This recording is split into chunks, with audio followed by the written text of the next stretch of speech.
하나님의 말씀, 본문 말씀, 민수기서 11장 24절에서 30절입니다. 24절입니다.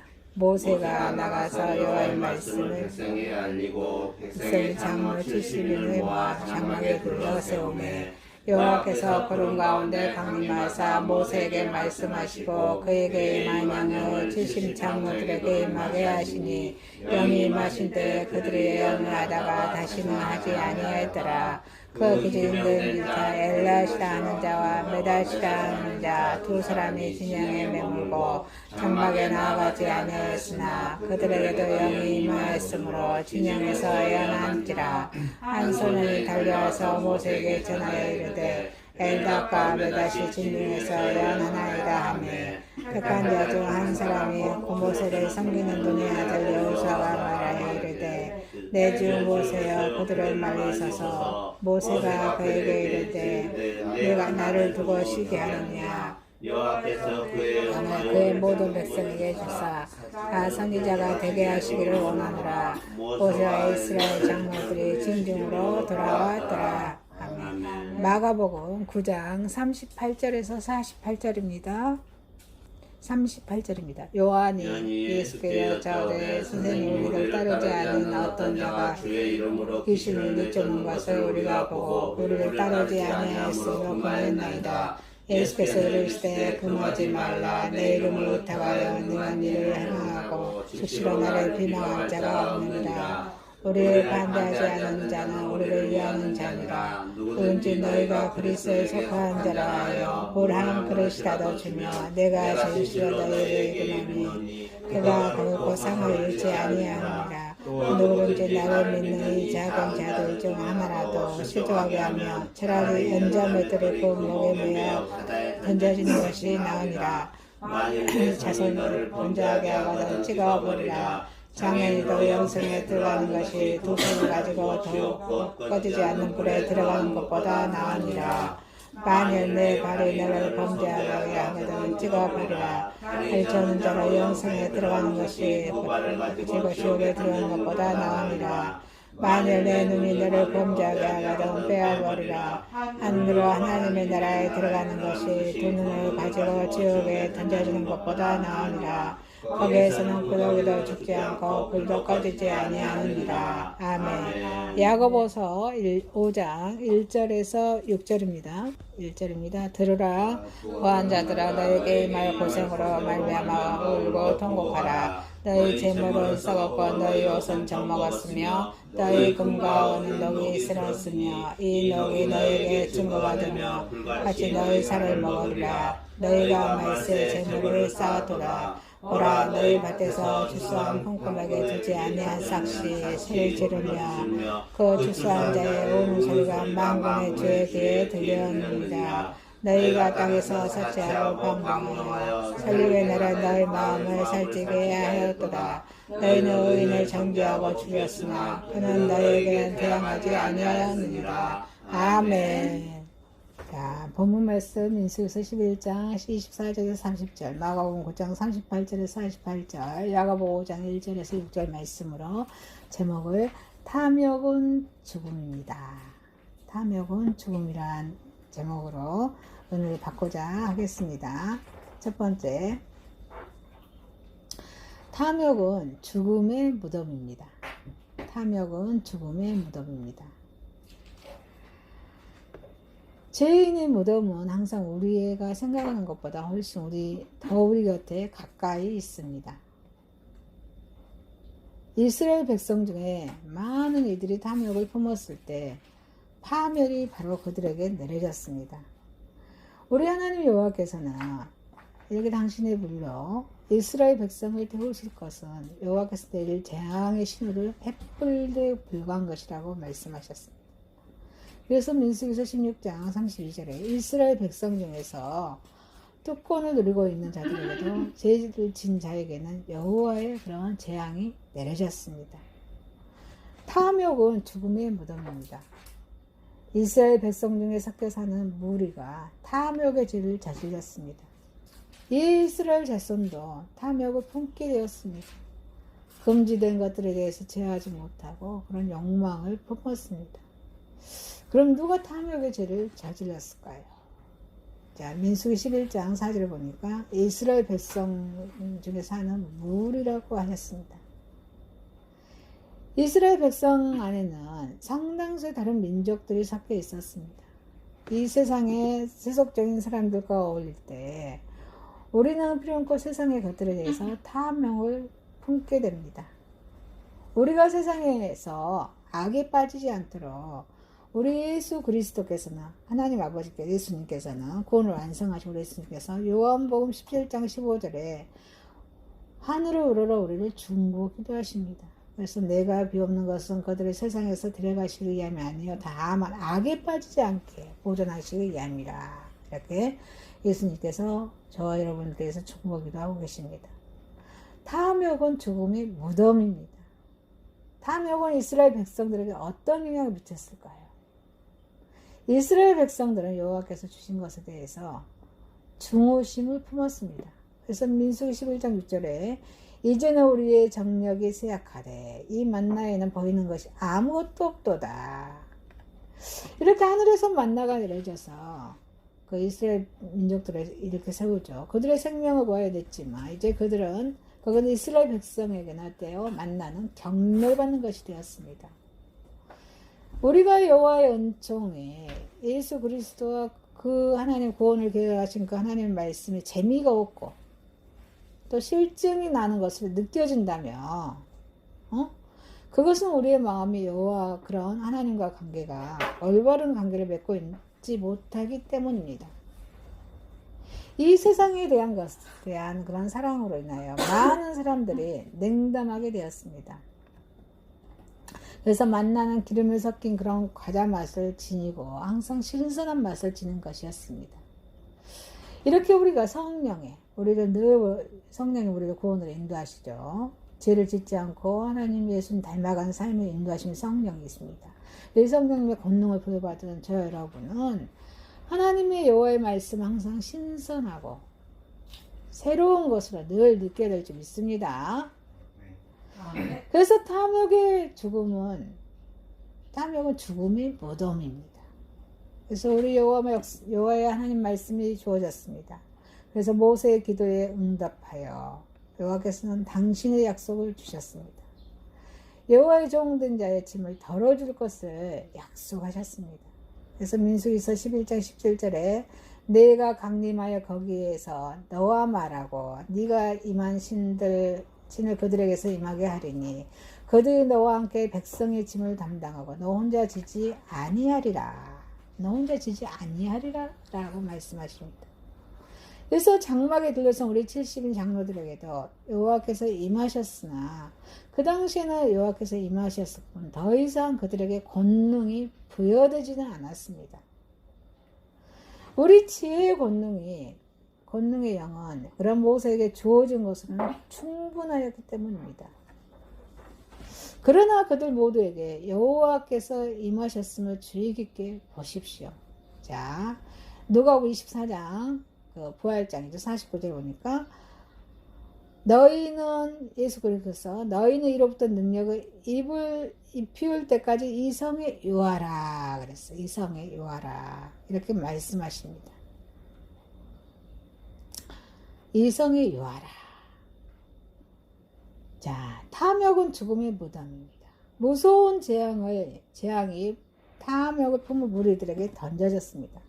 그래서 우리 하나님께서 여호와는 스스로 있는 자입니다. 그리고 하나님 여호와께서는 진노하십니다. 민수기 11장 33절에 진노하시죠. 고기가 아직 이 사이에 있어 씹히기 전에 여호와께서 백성에게 대하여 진노하사 심히 큰 재앙으로 치셨으므로 우리가 이 세상에서 풍요를 누리고 있다 할지라도 그것이 반드시 여호와의 은총의 징표를 의미하는 것이라고 볼 수는 없습니다.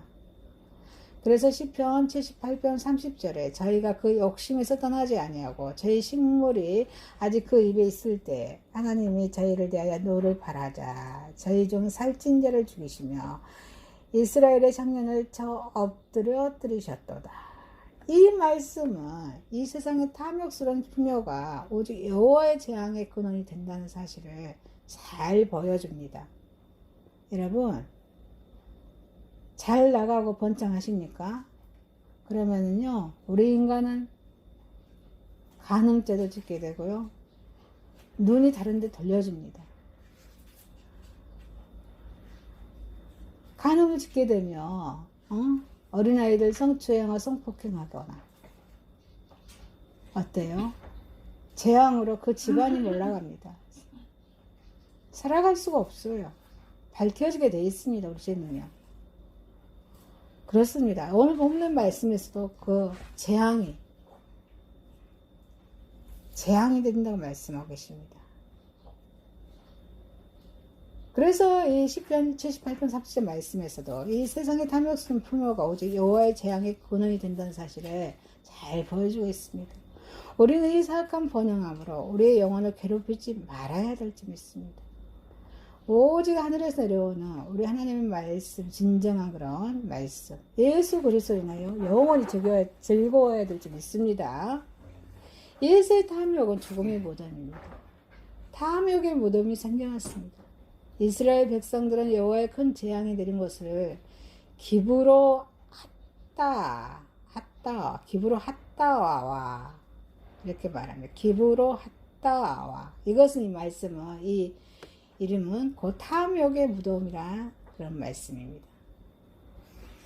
그래서 탐욕은 반드시 스스로의 무덤을 팝니다. 탐욕은 죄를 낳습니다. 그래서 죄는 어때요? 결국은 사망을 낳습니다. 그래서 우리 여호와께서는 탐욕한 자들을 위해서 무덤을 지정해 주셨습니다. 여러분, 우리 육신은 영의 거슬입니다. 그래서 저와 여러분은 예수 그리스도와 함께 육신의 십자가에 못 박고 묻어버려야 될 줄 믿습니다. 그래서 저와 여러분은 탐욕은 죽음의 무덤을 알아야 된다는 것입니다. 그래서 저와 여러분 탐욕의 죄를 짓지 않도록 주님의 이름으로 축원드립니다. 두 번째입니다. 그럼 탐욕은 죽음입니까? 생명입니까? 죽음이라는 것입니다.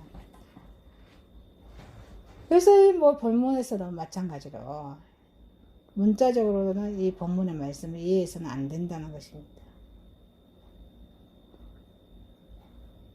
어떤 대가를 치르더라도 영생을 잊어서는 안 된다는 것을 아주 강력하게 본문에서 말씀해주고 있습니다. 우리 예수 그리스도를 믿고 날마다 한 걸음 한 걸음 예수님을 닮아가는 삶을 살 때 영원한 생명을 주시겠다는 그런 영생을 주셨습니다. 우리 예수님께서 지적하신 그런 손, 발, 눈, 이러한 것들은 인간이 죄를 지을 때 주로 사용되는 육체적인 도구입니다. 그렇죠? 손, 눈, 발. 죄를 지을 때 사용하는 그런 도구들입니다. 그래서 그것들에게 죄를 짓도록 명령하는 것은 우리 인간의 심령입니다. 하나와 영생, 둘, 지옥, 둘, 지옥. 이것을 표현하고 있는 이 말씀에서 하나, 둘은 각각 그런 부분과 전체를 뜻하고 있습니다. 그래서 주님께서 말씀하고자 하시는 의도는 육체의 불구나 온전히 영생을 얻는 데 있어서는 아무런 장애 요인이 될 수 없다는 것을 강조한 데 있습니다. 그래서 여기서 찍어버리라는 말씀은 어때요? 지체를 찍어버리라는 뜻이 아니고 마음속에서, 우리 심령에서, 마음속에서 일어나는 그런 악한 생각을 단절해 버리라는 말씀입니다. 탐욕은 죽음인가? 생명인가? 죽음입니다. 육체인가? 생명인가? 상대 가치와 절대 가치를 떠나서 상대적인 가치와 절대적인 가치라는 것입니다.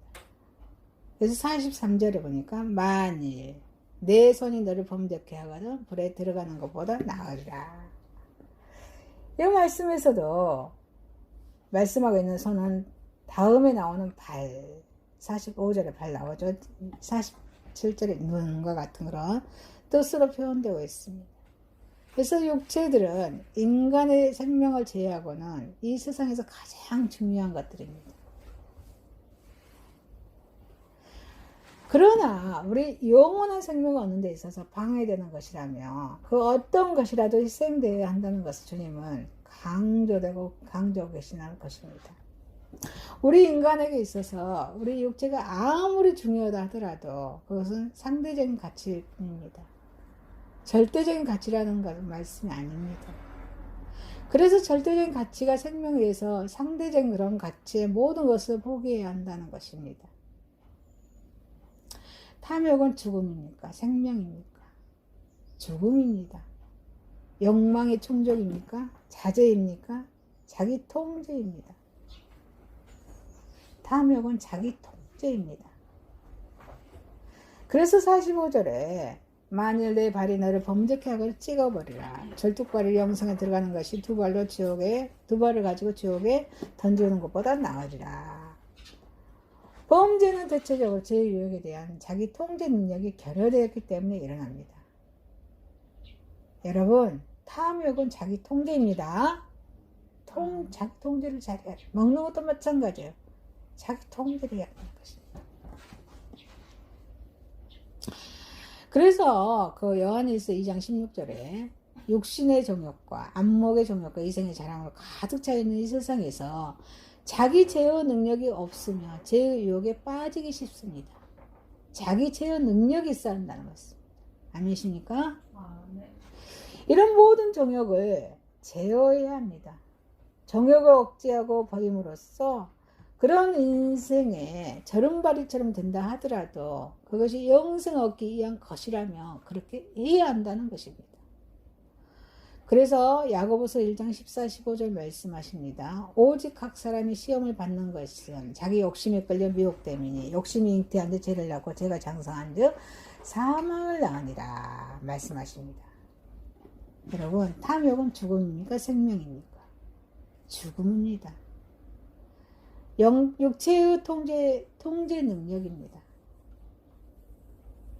욕망의 통제 능력입니다. 죄의 유혹과 욕망에 대한 통제 능력은 인간의 그런 의지의 힘으로는 궁극적으로 불가능합니다. 인간의 의지는 그렇게 강한 것이 못 됩니다. 그래서 죄의 유혹과 욕망에 대한 통제 능력은 이런 1단계로 성령님으로 거듭남으로 얻게 된다고 요한일서 3장 9절에 말씀하고 계십니다. 성령의 거듭남을 얻게 됩니다. 요한일서 3장 9절에 있습니다. 하나님께로 난 자마다 죄를 짓지 아니하나니 이는 하나님의 씨가 그에게 거함이요 그도 범죄하지 못하는 것은 하나님으로부터 났습니다. 이 말씀을 의지해야지만이 이길 수 있다는 것입니다. 그리고 성령의 지시대로 그런 삶으로서 살아가야 한다는 것입니다. 그래서 갈라디아서 5장 16, 17절에 내가 이르는 너희는 성령을 따라 행하라. 그리하면 육체의 욕심을 이루지 못하리라. 육체의 소욕은 성령을 거스리고 성령은 육체를 거스리나니 이들이 서로 대적하면 너희가 원하는 것을 하지 못하게 하려 함이니라. 너희가 만일 성령의 진도하신 바가 되며 율법 아래 있지 아니하리라. 이렇게 성령의 지시대로 이 말씀의 지시대로 삶을 살아가야 된다고 말씀하고 계십니다. 모든 불공권으로부터 자신을 격리시킬 그런 능력과 거짓 교사 교훈으로부터 분리시킬 그런 능력과 그런 자기 자신의 악한 성품을 제어하는 능력 그리고 그리스도 안에서 거룩해져가는 은혜를 잊게 됩니다. 여러분, 탐욕은 죽음입니까? 생명입니까? 죽음입니다. 죽음입니까? 생명인가? 죽음입니다. 이 본문에서도 범죄와 관련해서 영생과 지옥에 대해서 언급하고 있습니다. 인간이 자기 죄의 문제를 어떻게 하느냐에 따라서 영생을 얻을 수도 있고 지옥에 던져질 수도 있습니다. 우리 인간은 잉태될 때부터 죄 가운데 잉태되었습니다. 그렇죠? 그래서 출생하고 나서 죄 가운데 사는 죄인으로서 살아가게 됩니다. 20편 51편 5절 말씀입니다. 죄인된 가정 몸으로 살아가게 된다는 말씀입니다. 이 세상에서 이런 삶을 정결시키기 전에 예수 그리스도에서 믿음으로 죄사함을 받고 죄에서부터 해방됨으로써 우리는 로마서 8장이죠. 죄에서 해방됨으로 인해서 우리는 영생을 얻게 됩니다. 이 영생은 값없이 주시는 하나님의 은혜입니다. 아니십니까? 말씀과 성령에 의해서 우리 예수 그리스도 안에서 새로운 그런 피조물로 만들어져야 가야 한다는 것입니다.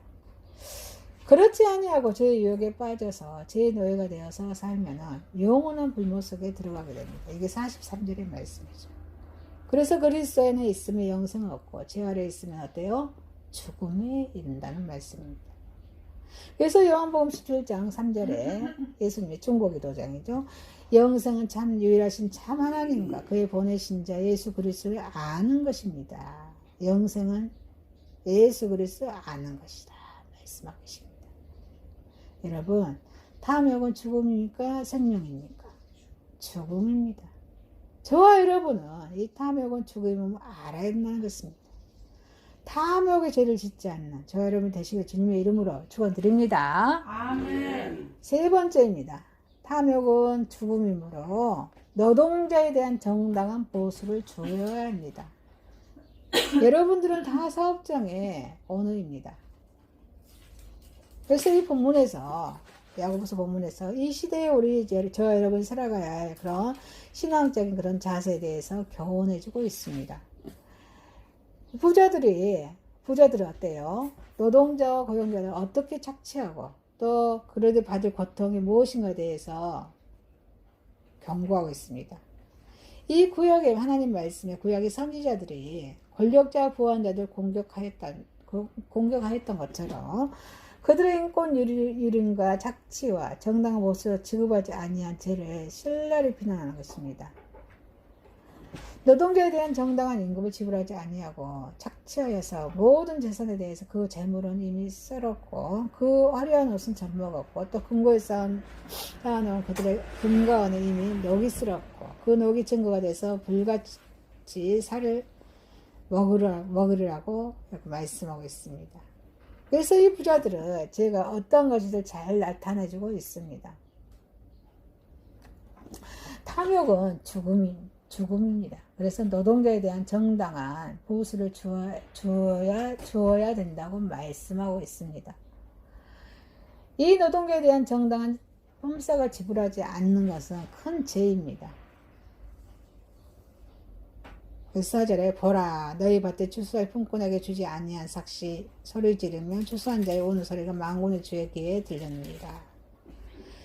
여기에서도 제주들이 농사하는 삭꾼들을 압제하고 그 정당한 삭스를 지불하지 않는 죄악을 지적하고 있습니다. 그래서 레위기서 19장 13절이나 봅시다. 율법은 품꾼의 삭스를 아침까지 밤새도록 주지 않고 미루어 두는 것을 금하라 말씀하십니다. 그리고 예언자는 품꾼의 삭스에 대해서 억울하게 하는 자는 하나님께서 심판하실 것이라고 또 이렇게 말라기서 3장 5절에 말씀하고 있습니다. 그러나 제주도는 때때로 고의적이든 부지적이든 또 직접적인 간접적이든 품꾼의 삭스를 제때 주지 않고 미루는 일이 아주 흔했습니다. 그럼 우리가 주어야 할 그런 삭스를 주지 않고 모든 불의와 재물을 소리를 지르면서 억울함을 당한 삭꾼의 그런 우는 소리가 하나님께 상달되어서 그런 부자들이 결국은 심판의 원인이 된다는 것입니다. 노동자들의 올려주는 소리는 하나님의 귀에 들립니다. 그래서 그 품삯을 당일에 주고 해준 후에는 끌지 말라는 것입니다. 그래서 그가 빈궁함으로 마음의 품삯을 사모함이라 두렵건대 그가 너를 여호와께 호소하며 제가 네게로 돌아갈까 하노라. 네게로 돌아간다고 신명기서 24장의 15절에 말씀하고 있습니다. 그래서 성경에서는 지상에서 억울함을 당한 사람들을 우는 소리가 하나님께 상달되어서 심판이 베풀어진 예가 많이 있습니다. 창세기 4장 10절에 가인이 죽어 아벨의 피소리가 있죠. 또 창세기 18장 20절 그러니까 죄악이 관영해서 그 소리가 하늘에 상달된 경우가 있습니다. 또 어디 있습니까? 애굽의 종살이 그런 고통 속에서 울부짖는 이스라엘 자손들의 애침이 있었습니다. 그럴 때마다 하나님께서는 그들의 부르짖음을 들으시고 보수해 주십니다. 여러분 오늘날 우리들도 노동자나 농민들의 억울한 한숨소리와 울부짖는 하나님께 상달되고 있기에 마지막 심판에서 부자들은 큰 벌을 받게 될 것을 야고보는 예고하고 있습니다. 그래서 마태복음 19장 24절에 약대가 바늘길을 들어가는 것이 부자가 하나님 나라에 들어가는 것보다 쉽다라고 말씀하고 계십니다. 그래서 한 사람의 부자가 있기까지 10사람의 노동자, 농민의 고통이 있는 법입니다. 그래서 우리 고용인들을 거느리는 우리 자본주의는 그런 이건 성도가 성도가 아니더라도 노동자의 얼굴에 울부짖으며 하나님께 올라가지 않도록 각별하게 착취한 불의한 수입으로 심판을 받게 됩니다. 그래서 정당하게 하나님께 올라가지 않도록 그런 주의를 해야 될 점 있습니다. 그래서 탐욕은 죽음이 묻은 노동자에 대한 정당한 모습을 반드시 주어야 된다는 것입니다. 이 부자들은 노동자들에게 착취한 그런 불의한 수입으로 심판을 받게 된다는 것입니다. 그래서 5절에 너희가 땅에서 사치하고 연락하며 도살의 날에 너희 마음에 살찌게 하였도다. 여러분, 우리 기업인들은 반드시 그 이익금을 반드시 같이 나눠가야 된다는 것입니다. 아니십니까? 그럼 사업이 본청 안 될 수가 없습니다. 그 엄청난 부자일지라도 이 세상에서 정당하게 보이고 정당하게 쓰는 사람을 조져가거나 미워할 사람이 있어요? 없어요? 없습니다. 그러나 많은 부자들의 부의 축적 방법은 정당하지 못합니다. 돈의 원리성이 문제입니다. 어떤 이는 탈세를 하고 어때요? 국가에 늘 세금도 내야 됩니다. 탈세를 하고 어떤 이는 남을 속이고 사기, 협작, 공갈, 착취, 밀수, 불법 행위들을 통해서 부를 축적해 갑니다. 우리 믿는 사람들은 국가를 사랑해야 됩니다. 내야 될 세금 반드시 내야 되고 국가가 돌아가야 우리도 편안한 가운데 살게 되죠. 그래서 그 가운데서 자신에게 오늘날 부가 쌓이도록 노력한 그런 노동자의 정당한 보스, 인권을 무시하고 착취한 자본가야말로 가장 악질적인 인간이 아니할 수 없습니다. 그렇게 모은 재산으로 사치하고 낭비를 하는 부자는 그 마음을 도살한 날을 살찌게 하는 행위입니다. 일찍이 이스라엘의 요한 그런 부인들에게 있어서 아모스 4장 1절에 부인들에 대한 아모스 선지자가 말한 바산의 암소들처럼 잔치 때에 잡힐 짐승의 신세가 될 것이기 때문에 그렇습니다. 구원을 완성하신 우리 예수님께서는 루가복음 16장 25절 거지와 나사로 나오죠. 거지 나사로를 애면한 부자를 향해서 아브라함의 입을 불어요. 예, 너는 살았을 때 너 좋은 것을 받았고 나사로는 고난을 받았으니 이것을 기억하라. 이젠 저는 여기서 위로를 받고 너는 고민을 받느니라. 부자는 고민을 받고 나사로는 거지로 살아서 하나님을 잘 경외했기 때문에 위로를 받는다라고 루가복음 16장 25절 말씀하고 계십니다. 그래서 이 하신 말씀을 부자들은 마음 깊이 새겨 들어야 한다는 것입니다. 아무리 적법한 절차를 통해서 재물을 모았다 하더라도 그 방법의 적법성은 그리스도께서 구원을 완성하신 우리 예수 그리스도께서 심판하는 것입니다. 그래서 마태복음 9장 7장 23절에 말씀하고 계십니다. 그때 내가 그들에게 밝히 말하되 내가 너희를 도무지 알지 못하니 불법에 행하는 자들아 내게서 떠나가라 하리라. 하나님께서 너희를 도무지 알지 못하리라. 우리는 어떻게 하겠습니까? 사용 방법도 심판의 대상이 되면 우리는 명심해야 될 점이 있습니다. 그래서 탐욕은 죽음입니다. 그래서 탐욕은 죽음이기 때문에 노동자에 대한 정당한 보수를 주는 저와 여러분이 되시길 주님의 이름으로 축원드립니다. 아멘. 말씀을 마치겠습니다. 탐욕은 죽음의 무덤입니다. 탐욕은 죽음입니까? 생명입니까? 죽음입니다. 탐욕은 죽음이므로 노동자에 대한 정당한 보수를 줘야 합니다. 기도드리겠습니다. 하나님 아버지, 탐욕은 죽음의 무덤입니다. 탐욕은 죽음이므로 노동자에 대한 정당 보수를 주게 하시고 탐욕이 저희를 짓지 않도록 인도하여 주옵소서. 예수님의 이름으로 기도드리옵나이다. 아멘.